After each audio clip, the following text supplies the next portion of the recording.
Welcome to Mac and Blue, the cutting-edge podcast for the nation's builders, merging the realms of construction with exciting advancements in technology. Join us on a thrilling journey where we delve into the dynamic world of blockchain, AI, the metaverse, virtual and augmented reality, and their transformative impact on the industry. Our engaging discussions span a wide spectrum, covering not only construction, economic development, supply chain, and market segments, but also exploring the vibrant tapestry of diversity within the construction landscape. We shed light on the intersection of local politics and its profound influence on the construction sector, while championing the remarkable contributions of women and minorities in construction. For all things Mac and Blue, head to www.macandblue.com, and don't forget to subscribe on YouTube. I'm your host, JJ Levinsky. Now let's get into it.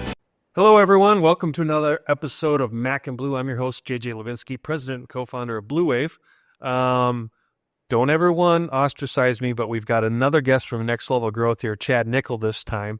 And again, we did this as a little bit of a double up. By the time you see this, whether he goes first or whether Chris Prenovo goes first, it's indifferent. We were just getting a lot of asks outside of our circle to do more of this business coaching, talking about everything from growth to takeouts to private equity to ESOPs to all those kind of things. We've kind of had a focus on that lately because of the nature of the economy. So if there's a lot of things that are repeated here, don't worry about it, because the more we get in front of you and the more we connect with the audience, we figure there's a lot of knowledge here. So Chad is lucky enough to join us as well. So thank you, Chad. Great to be here. I'll let him give a little bit of his own bio like we always do. But I'm going to actually read a little bit just to, again, put it in the framework of what Chad's experiences are. So Chad Nikkel is a growth expert and leadership coach who helps entrepreneurs and team leaders grow better companies and create work-life balance at the same time. He is a business guide at Next Level Growth, a company that offers coaching, consulting, and training services to individuals and organizations who want to achieve exponential growth without burning out, classically stated. Chad has over 25 years of entrepreneurial experience in the home service space, including the pool industry. He's also a founding partner of National Pool Partners, a new pool service company that leads partners with leading regional pool service owner-operators to provide them with capital and expertise. I'm sure we're going to spend some time talking about that. And Chad attended engineering at Kansas State, so he's a Wildcat, not one of those Jayhawks. Go Wildcats. Yeah. And blah, blah, blah. I could read on. Anyway, point is, welcome, Chad, and glad to have you here today. Thank you, JJ. A lot of PR there, it sounded like to me. Yeah. But we got to do it. We got to make Michael happy, right? There you go. All right.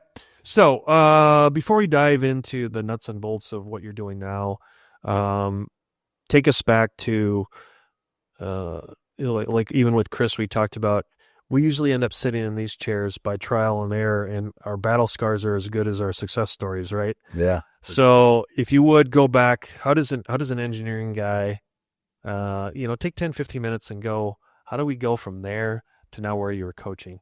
Yeah. Well, it probably takes a lot more than 15 All right. Well, minutes, but if it takes more, it takes more. Yeah. Well, I'll tell you, engineering wasn't really, that wasn't long for the world. Let's put it that way. Your guidance counselor screwed up? Yeah, really. Yeah. And that was kind of a diversion, let's call it, because I grew up on the farm in Kansas and was exposed to a lot of hard work, kind of do what you say you're going to do kind of stuff. Were you a big family? Actually, no, just me and my brother. Okay. And so for a farm family, that's kind of small. It's fairly small, right? Yeah. Work is hard, right? So damn parents. I know, right? They're getting their money's worth. But the reality of that was hard work, do what you say you're going to do, shake somebody's hand, look them in the eye, you figure it out, you do it. Yeah. That's kind of what's in my ethos, and still to this day, for sure is. So it came from that. But construction, I spent a lot of my life in construction. I actually started my first company before the Kansas State stint. Oh, really? And that was in the roofing business. Oh. So yeah, spent some So you're time. still here to tell us about it. So Yeah. you didn't fall off too many roads. Yeah. Well, I have a right knee that is telling me that at some point it's going to need to be replaced. So I'm sure that's from those days, but yeah. But no, speaking of battle scars, that first business, I lost in bankruptcy. So I probably have some scars there.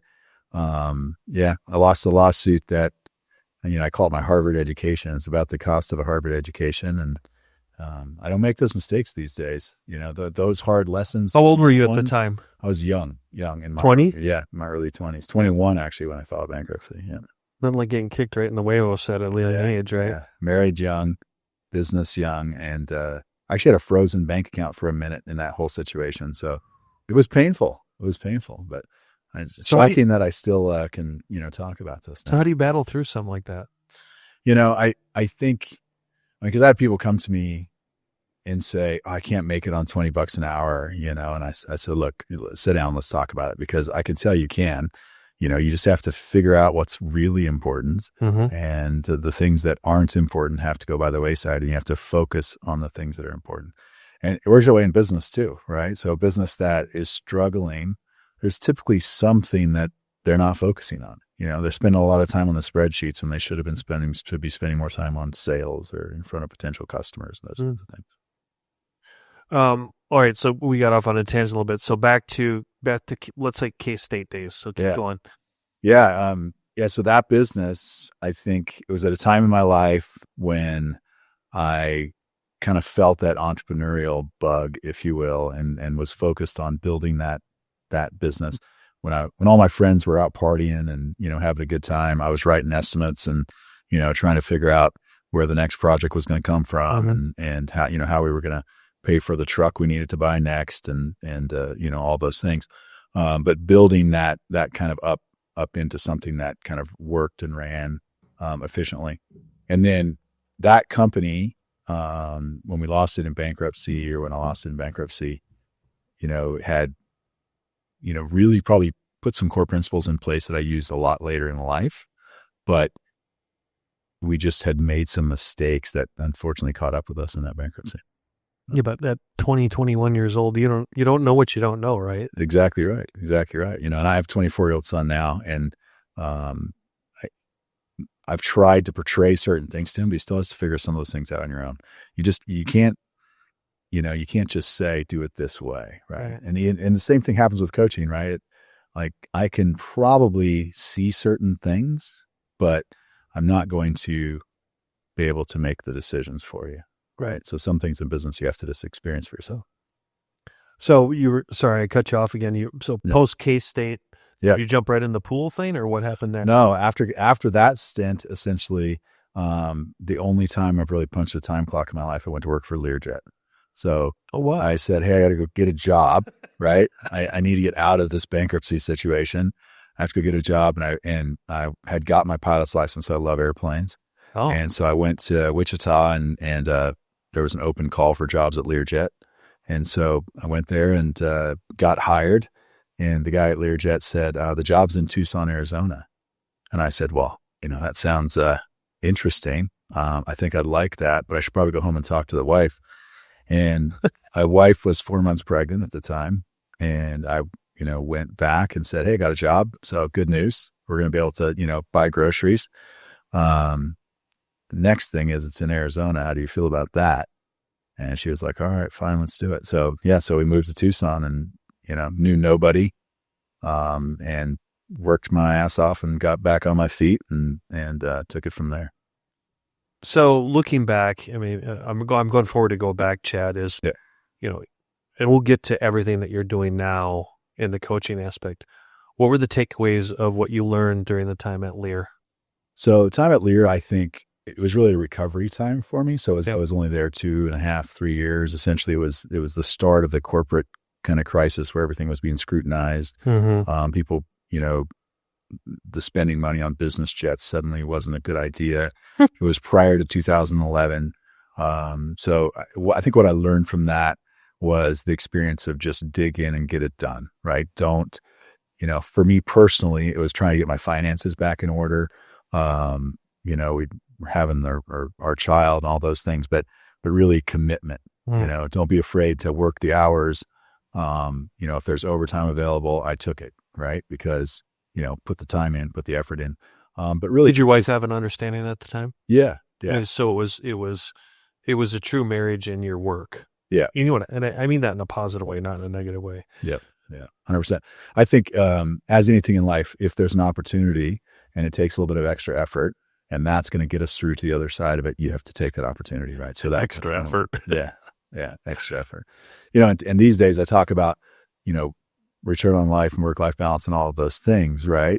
Because sometimes people work too much in one direction when they should be, considering the options on the other way. But during that time in my life, that was an opportunity to put food on the table, and I took it. So when things started going south in the business aircraft kind of world, and 2011 happened, I lost that job. I got laid off, right? And so I was like, well, I guess it's time to go back to being an entrepreneur and go back into the construction world. So I went back into the roofing business and essentially got an opportunity in Ohio and went from Arizona to Ohio. Oh, so you moved back to the Midwest? Moved back to the Midwest. Yeah. Well, I mean, more, yeah. Sort of. Yeah.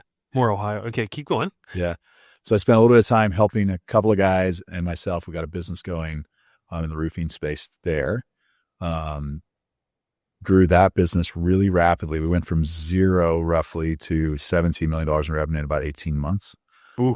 So we had It's a heavy ramp up. Yeah, heavy ramp up. A lot of wobbles there. So I learned a lot about creating good teams of people, specifically around sales, because I spent a lot of time like getting the sales structure in place. Were you capitalized at the time? Meaning did one of the partners have some money? Yeah. Okay. Yeah. The other partners, I was essentially VP of ops for them at the time. So they were the money behind it essentially. And, we got in and there was a hailstorm essentially in Ohio. And so it was like, we were doing a lot of exterior work. And that turned into other opportunities. So from there it went to, we launched 3 locations. We launched Chicago and St. Louis and Columbus, Ohio. But those opportunities, from a running the business perspective, I learned a lot about creating good cohesive teams, putting people in place and kind of like, trust but verify, I guess, if you will.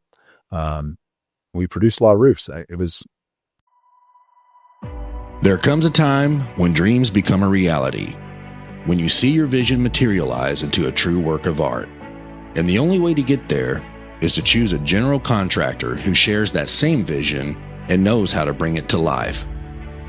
At Blue Wave, we aren't so big that we've forgotten where we've come from, and we aren't so small that we can't care for your projects regardless of their size.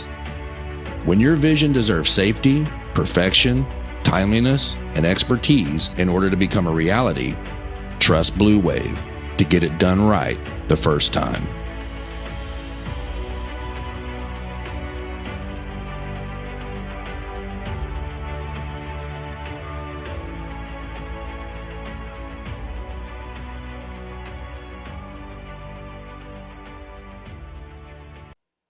In 18 months, $17 million in revenue, built revenue was a pretty good, significant feat, I think. Was that commercial or residential or both? It was both, but largely residential, yeah.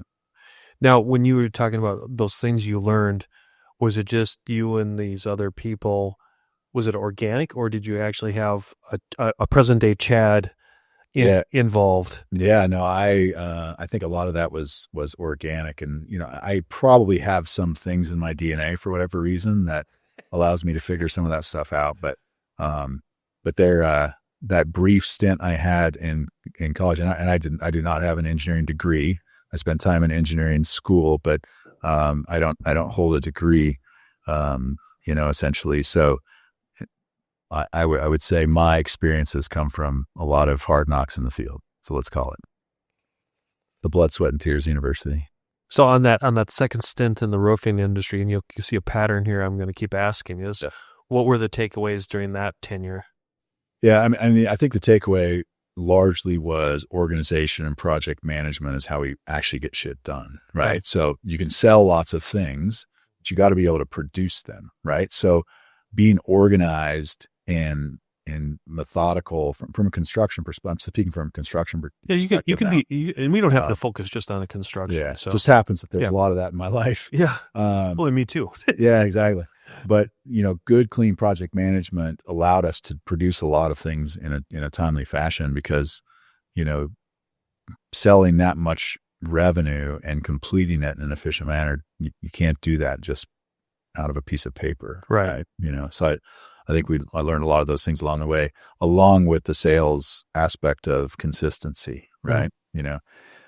That whole thing about sales doesn't happen the first time you meet, is something that I probably knew in my earlier life, but I think in that situation, we learned that really well, right? So what happens next? So that was kind of a short stint in a way, right? So it was I mentioned 18 months. And I went from there to Colorado. So then I left that team essentially and went to Colorado and bought a small roofing company, still in the roofing business. And that business I turned into my most significant business in my career. So small business doing about $600,000 in revenue in the Front Range in Denver. And when I sold that business 7 years later, we did $47 million a year in revenue. Damn. So 600,000 to $47 million. That business, essentially, I did roll up a couple other businesses in it, but we... for diversification or for revenue or A little- EBITDA or all the above? a little bit of both. So let's call it all the above, but we needed a kind of a window division, if you will. Yeah. And we bought a window company out of Fort Collins. So we had a essentially, we turned it into an exterior company, but essentially we were covering the Front Range. So we were the largest steep slope roofer in the Front Range at that time. We roofed 6,500 roofs a year. And we focused entirely on steep slope. We did maybe $5 million a year in revenue in low slope, but we were a Johns Manville contractor, but it was not a large portion of our business. We probably did it, and I got a little side story on, learning some mistakes in that kind of business. That's not necessarily business related, but roofing related. Go ahead if you don't want to share. Oh yeah. Yeah. Well, Because that's everyone loves the storytelling on this, because then, you imagine if you're listening or watching, it's like, oh, Chad told his story. Mine's not as screwed up as his. Yeah. Or vice versa. There you go. Or there's hope. So go ahead. Share. Well, and I think along the way, we were building this pretty sizable, good steep slope roofing company and doing a great job of it. And I think somewhere along the way, I somehow decided that we should do more steep or low slope roofing. Low slope meaning commercial buildings, flat structures. And and you describe it, would that be like foam, TPO, built up? TPO or rubber. And we had a really good production team that was really good at shingles and tile and metal and things like that. But we didn't have a lot of people that really understood single ply and that kind of thing. It's a different animal. It's completely different. Yeah. And so I had a guy walk in the office one day, 60-year-old gentleman. He just said, "Hey, look, I've been on a roofing crew for 40 years. I need off the crews. I really know single ply like the back of my hand. And I would be highly interested in being involved in your production department, helping out with that." And I said, "Okay, sounds great." And at that time we were probably $35 million in revenue. So a sizable company, but we needed this extra person, and went through we had a pretty good process, forms you sign, like, haven't been injured, all these things. Right. And fast forward maybe 6 months, and this guy was moving a bucket of glue in the warehouse, 5-gallon bucket. So what does that weigh? 35 pounds. Tweaked his back, goes in, files a workers' compensation claim, $350,000 claim later.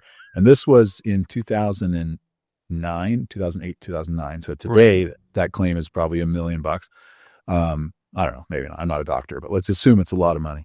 And he had signed every form saying, "No, I've never been hurt." Turns out he had all kinds of pins in his back, he never should have been allowed anywhere near anything heavy. And, lied to us. Doesn't matter. Doesn't matter.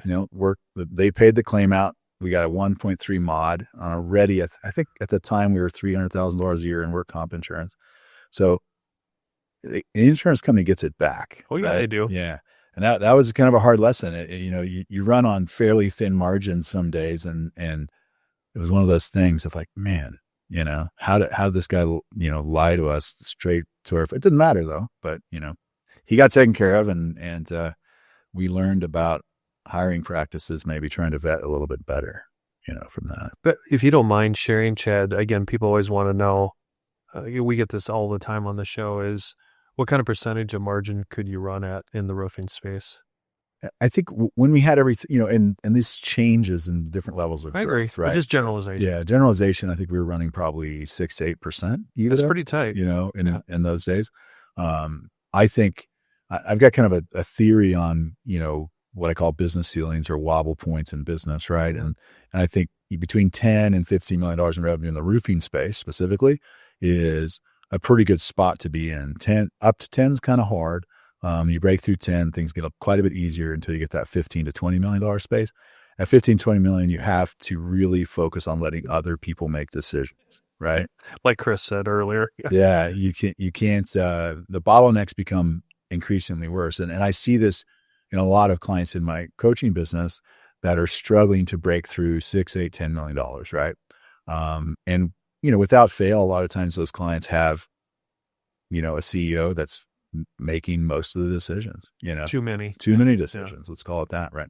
So, so that point, I think EBITDA was probably better from 10 to 15, 17 million than it was 17 to 20. Cause at that point, you're hiring other people, that are causing more overhead.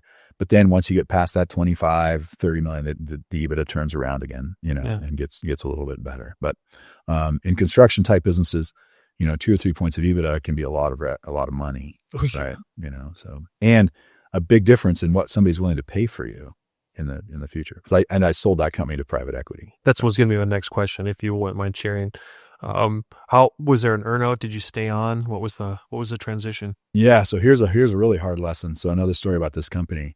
So I've grown 11 businesses in my career, sold 4 of those for over 7 figures, and 2 of those to private equity. And one of the harder lessons was that roofing company. So we essentially sold this business to a couple of private equity guys, and there was a large earnout involved with it.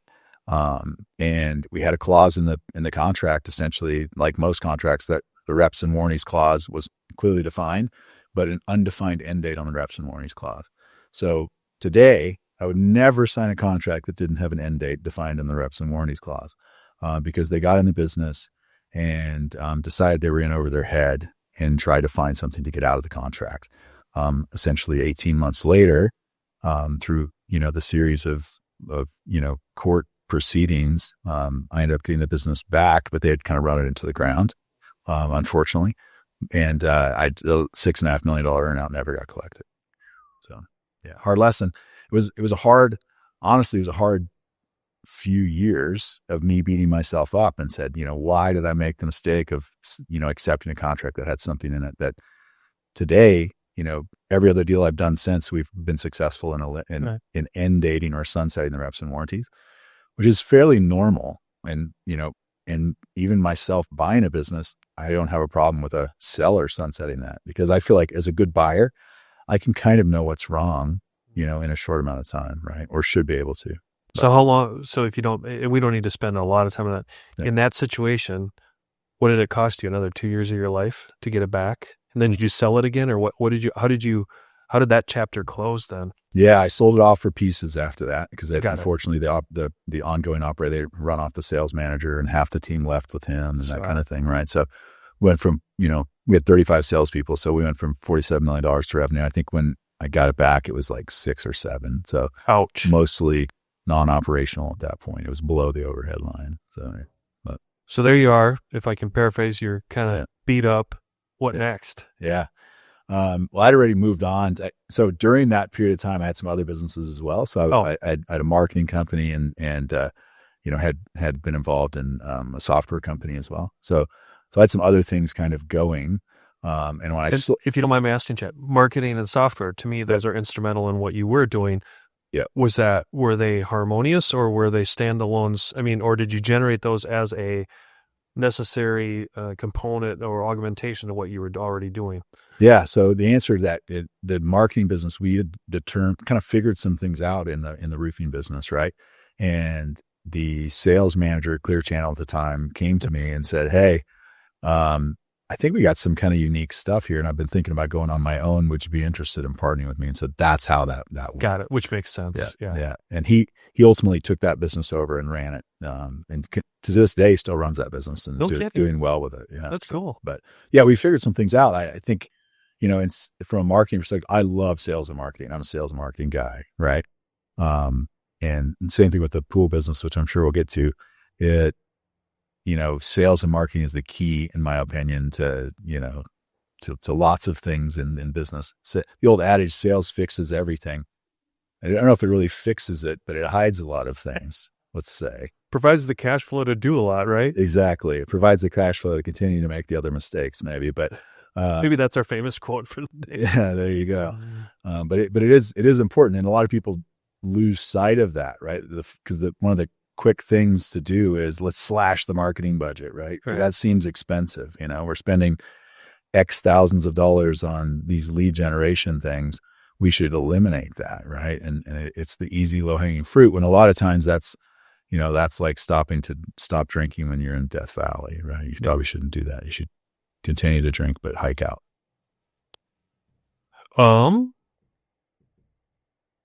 For the sake of time, then and I don't care how this interweaves, Chad. Well, I got a funny feeling the pool spot will end up dovetailing into what we're talking about. So how did you meet Michael, and how did Next Level Growth collaboration start? Yeah, for and sure. If that ties into the pool thing, then just the whole story. Yeah, for sure. So I have been coaching et cetera for years, right? So I'm involved in EO, Entrepreneurs Organization, if you're familiar. And, I've been providing, coaching, mentoring, whatever for years. And along the way, just never charged for it, just really kind of experience-based coaching, no system, if you will. And can I ask, was it that you generally tried to pay it forward, or did you just felt you were a better version of yourself in that environment?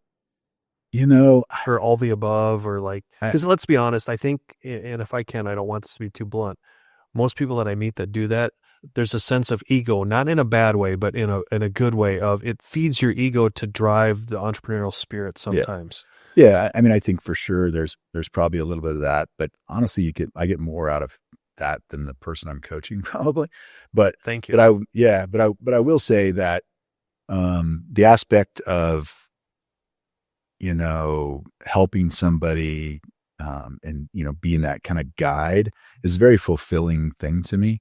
And I don't know, I don't want to say that's an ego stroke necessarily, as it's just I use the adage of the boxer, right?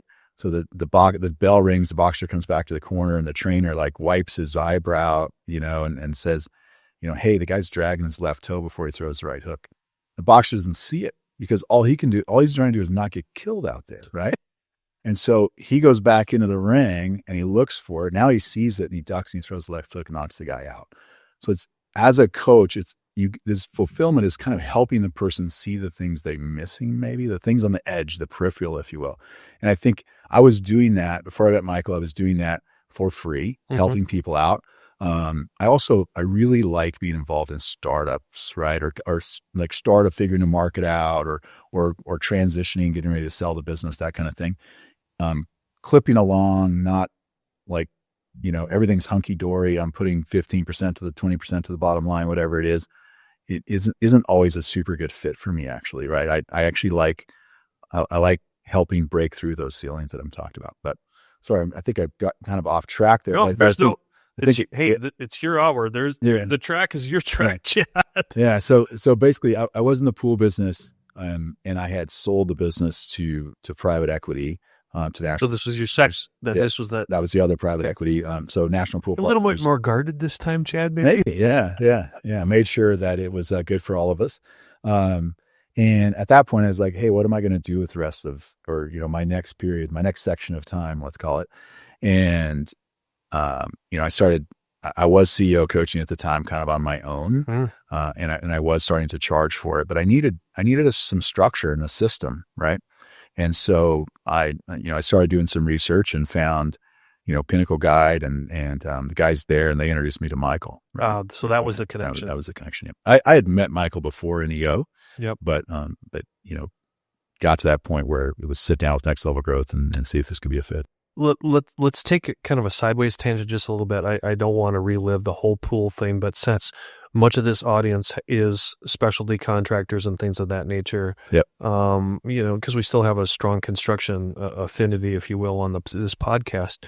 Yep. What are the lessons that you could share specific to that kind of specialty area, whether it's talking about the valuation or the processes or anything that dovetails into what you guys are trying to do at Next Level Growth? Because I think there's so many of those small cap, mid cap companies, mom and pops, call it what you want. They don't know what they don't know. They're usually wonderful tradespeople, maybe some savviness in business, but usually that's where that stops, right? Yeah. Is when they find a guy or person like you, Chad, that can be relatable both from a construction background, but then the coaching side. What, spend a few minutes just talking about how do you distill that down into kind of a mentoring message on this podcast, just for that. Yeah. Well, I mean, I think I felt like where you were going was like transition there, but I think we came back to like getting a bit of more of a return on life and building a company that you can kind of operate. And, so a couple of things I think are important to building a company that you can operate without killing yourself and working yourself to the bone, right? So many people work 65 hours a week or more and almost wear it like a badge of honor, as opposed to the realization that, you're doing things that maybe other people should be doing in your company, right? Good key delegation is really, really hard for entrepreneurs because a lot of times it's easier to do it yourself, right?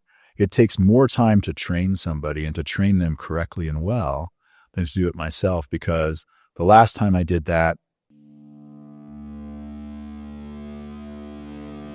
There comes a time when dreams become a reality, when you see your vision materialize into a true work of art.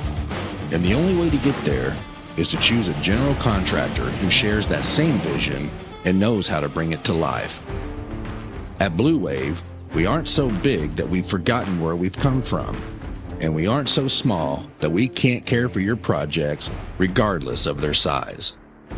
When your vision deserves safety, perfection, timeliness, and expertise in order to become a reality, trust Blue Wave to get it done right the first time.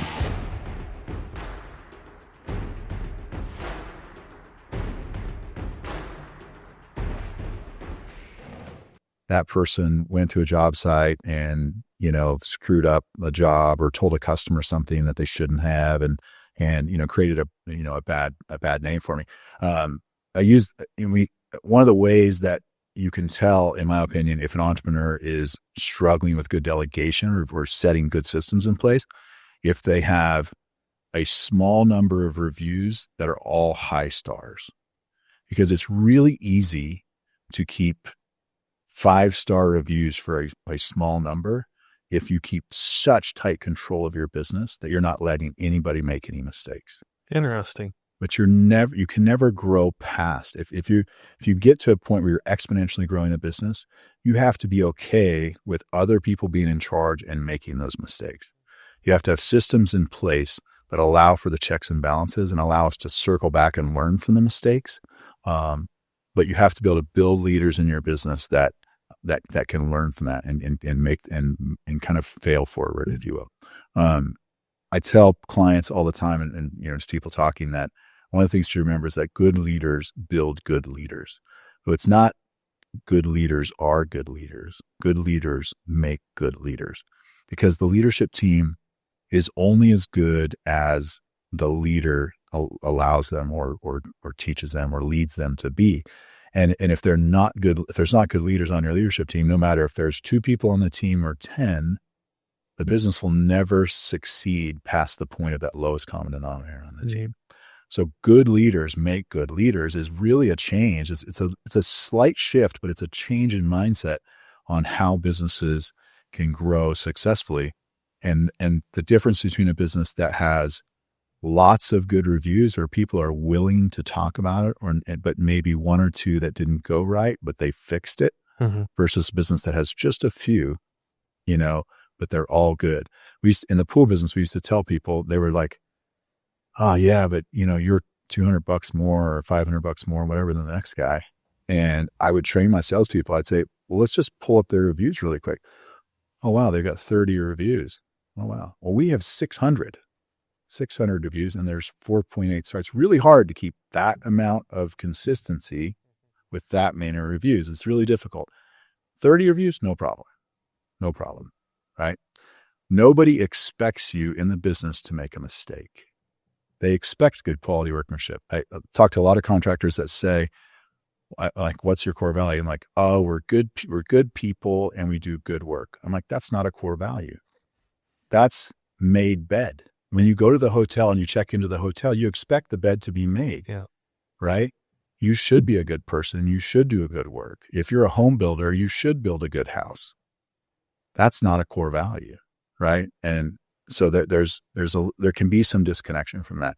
And I think just to bring that back into the guide, the coaching space, it's my kind of responsibility or job to try to kind of help people, kind of point them in the direction of building some of those things that allow them then to grow that company past those points. It's really hard to grow businesses past certain points if you don't have those things in place. Good. You said something that intrigued me, and I want to kind of be the devil's advocate and think like maybe an audience member. It's like, well, geez, Chad, that's great. We want to fail forward and we want to make micro mistakes. How do I avoid the macro mistake? Like, where's the balance? How in your coaching space, whether it's you or next level growth, how do you train leaders to embrace the fail forward and not be have the stigmatism of the macro failure? Yeah, because it's a balancing act, right? 100%. And the thing with leadership teams is when you put people in place, you have to let them do certain things, but that doesn't mean you give them carte blanche, right? So there's belts and suspenders, is what you're saying. Yeah, there's systems, there's trust but verify, right? So, one of the things that I'm a huge proponent of, and lots of people are as well, is that kind of weekly tactical meeting, right? Okay. So the weekly tactical meeting is at a specific spot in the week. It's every week. It's the same time. But one of the things that the advantage to that weekly tactical meeting is it's the stake in the ground, right? So you don't have this, semantics of sales always screws up the orders, or production never gets our jobs done on time, or sales never gives me the right color of paint, or the drip edge, or the, the concrete texture, or whatever, right? If you set up these meetings correctly and you build the systems in there, we're only talking about Tuesday to Tuesday. We're not going back to last month or the month before. We're talking about this Tuesday to next Tuesday, or this Tuesday to last Tuesday. And if there's a mistake, we go over the jobs that we had the mistakes on and we learn from them in that time period. But we get rid of these semantics of sales always screws up the orders, production never gets anything done on time, or whatever. And when you kind of get in that system and establish that consistent flow of that established meeting, some of those things go away. The big mistakes, the macro mistakes you're talking about, happen in very small amounts, right? And versus if all of a sudden we've went 6 weeks and nobody has said anything, and now we make a macro mistake, right? If that makes sense. Yeah. That's one way. Yeah. I don't know where my brain was going next for my next question. I was trying to think about what you were describing versus the way when Chris was on, the way he was talking about it. Maybe I'll just pose it this way. How do you feel, or how do you coach, Chad, on the people versus the process thing? Because we've already beat the EOS, plus to death as far as what that looks like. So we don't need to spend a lot. But I am curious because the unique perception that you have, or through Chad's lens, how do you look at, because you play more as much more in the construction space or some of these smaller cap businesses, how do you coach through that on the people side? Like, I guess I'm looking kind of for the uniqueness of Chad's coaching style within Next Level Growth on that people side. Could you go down that path a little bit? Yep. And I think some of these things we have a lot of structure around, so there's an advantage to working with somebody that has kind of that structure behind. Like, we have a lot of tools that we bring into place, right? If somebody's having a specific people issue or whatever, we have tools for that kind of thing, right? To help solve that. But to answer your question, people versus process, without the right people or good people, it doesn't matter what the process is. There's no way a perfect process you can put a crappy person in place and enact it. A players, B players, or C players. C players don't enact good process, right? You have to have good people to enact the process. The other thing about teams in general is A players don't want to work with C players. No. So what happens is we ruin A players by putting up with the C player that's on the team, with the cousin or the nephew or whatever that we hired that we never should have. So we're bringing nepotism into the conversation in contracting. No, really? Shocker, right? But the reality of it is that is really important. It's hire good people, but don't have good people working with bad people. The A players don't want to work with C players. So the focus, in my opinion, is good people in place that are A players or A potential, Mhm. and the people that are B players that can be coached into A potential maybe, but no C players on the team. You're not doing anybody any favors. Right. You're not doing the C player any favor. That person might just be working for your company because they almost feel obligated because you hired them, right? They're not happy. Nobody in the team's happy with them. And, it's some people are just not always in the right spot in life, So on that then, if you can't, you don't use names or anything, but in recent coaching moments, can you give any stories or testimonies to that where you've helped a company transition out of that? Yeah. I mean, again, as a coach, I'm going to give guidance. Okay. But it's really hard. People ask me all the time, just tell me what to do. No, right? It doesn't work. It doesn't really work that way. I'll give you some guidance, but you have some of these decisions still have to come from you, right? So we're going to give guidance and direction. And there might be times here and there where I might pull a client aside and just say, hey, look, do you see this? This is a blinking light, right? Like, in pilot speak, when the warning light goes off, we have to deal with it, right? Like, what are we going to do to deal with it? So sometimes I might point out the warning light, right? But it's not the coaches or the guide's place to tell you exactly what to do. I have a client that came to me from another guide that was very frustrated because their previous coach was saying, you need to fire this sales manager. And they didn't believe they did. And so we spent a lot of time kind of working through the process. And I agreed with them that they just had the person in kind of the wrong situation.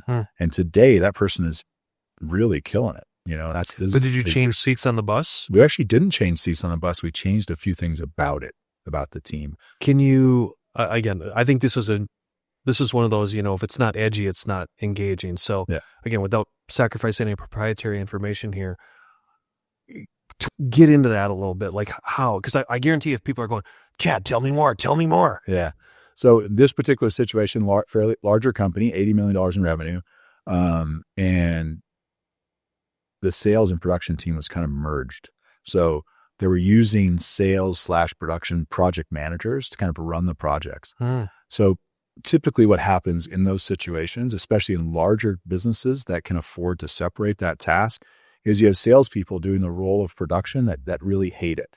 And you have production people that are detailed, analytical, and good at following up on things that really aren't that good at sales. No. So now we have people that there's a section of people in this team that are unhappy. There might be a third of the team that actually has a crossover in there, but we're not successfully doing things the way we should. And this applied to the situation. We had the sales manager that was in this role that was managing people that were in production or project management roles, which wasn't his strong suit. And cleaning that up and making it more sales focused, like let's just focus on sales. A large company like that, we need to delineate and focus sales on sales. And although it's somewhat early in the process, I think it's been very successful. And I think 25 is going to be a massive year for them because of it. So kind of that was probably the getting into the weeds of it, I guess, the nuts and bolts without really getting into the details, but separating those processes out and allowing the sales manager, because he was probably headed out the door, quite honestly. And it's a big salary. This is not a small company. That was going to be a massive shift for that person. So did the let's say the C-suite or the ownership that you were consulting with on this one, I assume based on kind of, if I'm picking up the cues that you're putting on the table here, they just followed your guidance. You didn't actually tell them to do the tangible things. You were just kind of guiding, or here's a warning line. I am curious though, Chad, I realize this hasn't come to, it sounds like it's still in process and hasn't come to its fullest potential as far as fruition goes. What did it do culturally for those two divisions though? Well, I think it's massive. It's been a massive shift. Now I'm next week going to do their annual. So we'll see. We'll find out. Ask me in 2 weeks. But what's your assumptions? My assumption from what I see at this point is that we have people on the sales team that are in a much happier situation. So that's number one. And we had a CEO that was really wanting to keep this individual, but was trying to keep him in the wrong situation. So now we were able to kind of tweak and adjust and put that individual in the right situation. And I think everybody's happier, so that's my sense. Now, I don't sit in their meetings every day, so I don't know that 100%, but, they went from a year that was definitely going to underperform to just barely missing the number. So I think it's already started to turn in that direction. And, I think 25 they're going to go past their budget on it. And really that's a result of, making a tweak in direction, not necessarily the person, if you will. What, maybe I'm stereotyping here, but it seems like you have a real connection with like you said, the small business and the startups and maybe, smaller acquisitions and M&A type stuff. What are you seeing? Like, what are the trends that are coming through to you specifically as Chad under the guise of next level growth that either intrigue you or could be potential, like I'll give you an example. Chris was talking about how in some of his stuff, they're combating AI, both good and bad. And I kind of posing the question to you, maybe through a different light of what maybe in that small business, so we have so many small business people that watch and listen to this, is what are those obstacles that you see through your lens that are coming up? Yeah, that's a hard question, right? On the thing of AI, I think that companies in general, businesses in general that aren't using AI to some degree now are already too late, right? So, agreed. So we need to just, even if it's the basic stuff, don't write your own emails anymore. You know what I mean? Yeah. Like let's just basic stuff. Yeah. Let's do the basic stuff at the very least. The full automation stuff is not, maybe as necessary in construction type businesses, but there's lots of advantages and opportunities. But I think I always think about things from a lens of what are we going to do next with this business, right? So for me, having sold multiple businesses and done acquisitions along the way, I think of everything from a perspective of what does the future section of time look like for this business? Are we going to sell it? Are we building it to sell? Are we building it to just remove ourselves from? What does that look like? And I think there's a few trades businesses right now that the opportunities are adjusting, right? So for instance, a few years ago, private equity was all about heating and air companies, HVAC. HVAC's time might have passed is a hard lesson, I think, for some HVAC companies that maybe didn't sell. But there's been a lot of roll up in that space. And the private equity guys that I know are refocusing on even to a little bit more, like the refocus is on, blue collar businesses that are maybe one step below that now, because there's a very good core of service companies that are very economically elastic. Like look at plumbers, for instance. What happens if your toilet clogs and it's an issue? You're not going to live with that. No. So there's distinct businesses that have opportunities in all economies, right? And I think private equity looks for opportunities in those things. Now, if you're not selling to private equity, take that off the table to some degree. Right. But if you want the bigger multiples, you're probably not going to get that from, the guy that just wants to leave his corporate job and get into business, right? So the opportunities of the bigger multiples come from those situations. And so I'm seeing some of that kind of play out in opportunities from transitions perspective as that goes. From an economical opportunity now that we have kind of a transition in politics in the United States, I think we're going to see a little bit more money cut loose when it comes to, what people are doing with their homes. I don't know. I'm not into real estate. I don't really understand real estate all that much, but I assume that we're going to have some newer opportunities when it comes to construction and some of those things. But I don't know. If I had more of a crystal ball, I'd probably. No, I wasn't looking for the crystal ball. I was just looking for your inflection. And I think you answered a lot of it because we've, you can imagine on this show, we've had, you're right. Well, look at your past. Roofing and HVAC and, the typical trades where PE was just gobbling everything up. Yeah. And now you're seeing, I agree with you to a certain degree. I won't call it a revolting, but I am seeing like those sub-markets. I'm not going to go into great detail on my comments right now, but I think of some of the spinoffs of plumbing where now they're the hot button because back to the home services space. I mean, we've had Tommy Mello on here, and if you follow anything like what he does with A1 and the home service or the Freedom Network that they're doing, you just see how it's just organically growing across the country there's all these other tiers now where people are going, wow, I can monetize this. And I don't have to sell to PE, maybe I just have a VC or family office that might inject me with some capital, and we can just go more like on this growth versus this growth. Yeah. And so that's why I was kind of asking you, because again, you have a connection now with the construction related things and with those small and mid cap companies where there's a lot of I call them constituents or followers on this, where they're going, oh, all we ever hear is this, where Chad now just talked about there are other opportunities. And I want them to be, I want them to have faith and kind of some freedom to know that there are changes. Change is inevitable, right? You just have to keep your eyes a little bit more open on the periphery to see what's open. Well, and I think if you're a business owner, someone like Tommy Mello, you mentioned his name, but if you're a business owner that has a business, the opportunities are the things that connect to it. So if you're trying to expand and do other things, you can become the best garage door person in Phoenix. There's nothing wrong with that. But there's other things that connect and scratch your own itch to some degree that connect with that. And I think the construction industry sometimes ignores that or misses that, right?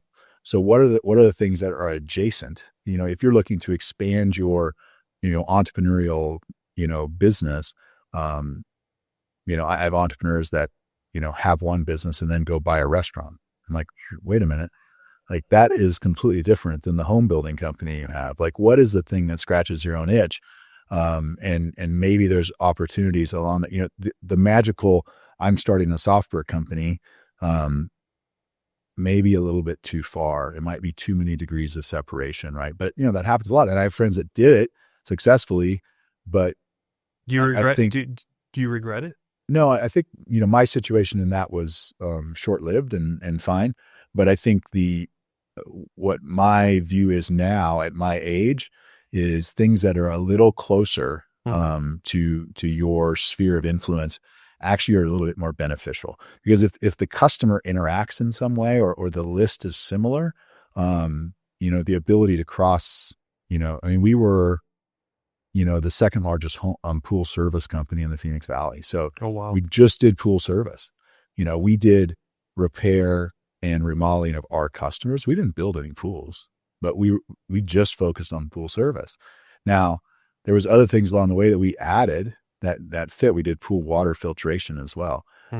Unique kind of niche-y business, but scratched your own itch, and we had a busy trailer all the time, right? So there's opportunities in that. If you have a electrical contractor or a plumbing contractor or, a landscape company or whatever, I encourage people to look on the edge of that. What is over here that you might be paying somebody else to do, or you're, or using a service that, could be an opportunity. I think that's maybe a missed opportunity. No, I think you framed that really well.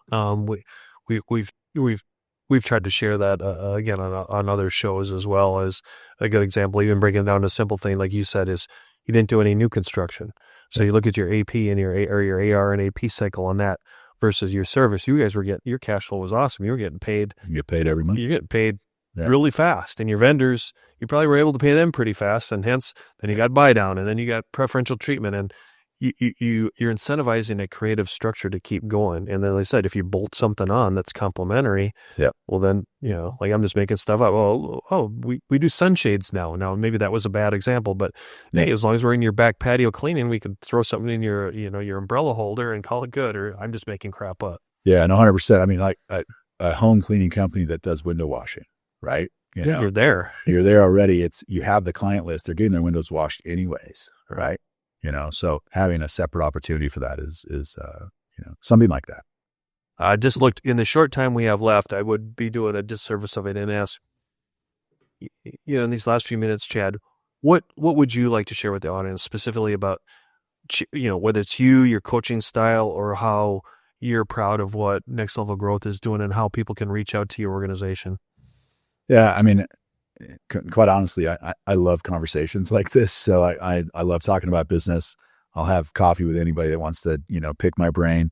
Maybe I should rephrase it. It might not be enough and they're worth picking, but, he's an old salty roofer out. Yeah, exactly. But I'm not a big, it's really hard for me, honestly, to sell myself. It's hard. It feels so, I don't know. I've sold a lot of things in my life when it comes to coaching. I struggle with that, but so long story short, I mean, my kind of thing, as I had this belief on return on life, right? Like you shouldn't work yourself to the bone to, miss all the kids' soccer games and, get to the end and wish you hadn't. Nobody wishes they hadn't spent more time. So I think part of my kind of role in life is helping people get to a point where, maybe they can get some of those freedoms they want.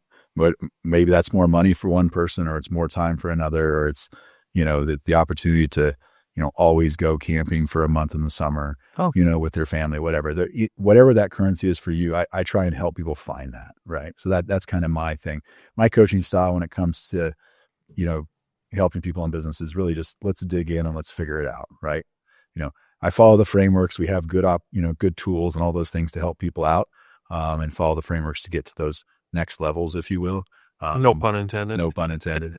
But in all reality, it's I'm going to dig in your business and really help you kind of get out of the weeds of it and build the structures and stuff. You still flying, I assume? I am. Yeah. I flew home. I was at a retreat in Joshua Tree yesterday. So I just flew I have a Cirrus. Nice. I flew my Cirrus back yesterday. So yeah. Is there anybody else in the family that's now into it? No, unfortunately it's just me. My son, likes to go with me, but he's headed to pharmacy school, so he's not. Oh, he got smart. Exactly. And like whatever you do, there's no shortage of drugs in this nation. So exactly. I think his job security is. I think he'll probably be fine with that. So yeah, so that's good. Well, Chad, I can't thank you enough for coming on. I know, again, it was the audiences where people have been asking me is keep going down this business coaching thing, because people. Let's be honest, since 2020, a lot of people have just been in no man's land. Yeah. They're proud of who they are. A lot of times they're proud of their family business. A lot of times, like you said, they might not understand that there's a peer group that they can talk to, and it doesn't have to be as formal as EO or Vistage or YPO or, any of those. Yep. There's, I remember there's guests on here that have said, listen, I'm part of my church group and I go have coffee with the guys or the girls on a Wednesday morning, and just barfing on them is enough. Yeah. And I think, again, that where I'm going with this is whether it's Michael, whether it's Chris, whether it's you being on here, and we've had other guests in your vertical, where just telling there's a lot of people to reach out in what I call America's smallest big town, which is Phoenix. Yeah. To where, like you said, most people will take a phone call. That doesn't mean there's a transaction, but they might put you in the right direction. So again, thank you, Michael, for having another one of your partners on here. And we're just really trying to pay it forward so that people can reach out. So I appreciate it. Happy to help out anybody. All right. Thanks. Thanks again. And Chad Nikkel at Next Level Growth, if anyone wants to reach out to them. You've been listening to the Mac and Blue Show, brought to you by Blue Wave General Contracting. Be sure to subscribe to the Mac and Blue podcast on your favorite podcast platform. Follow JJ Levinsky on LinkedIn and Instagram. Tune in every Monday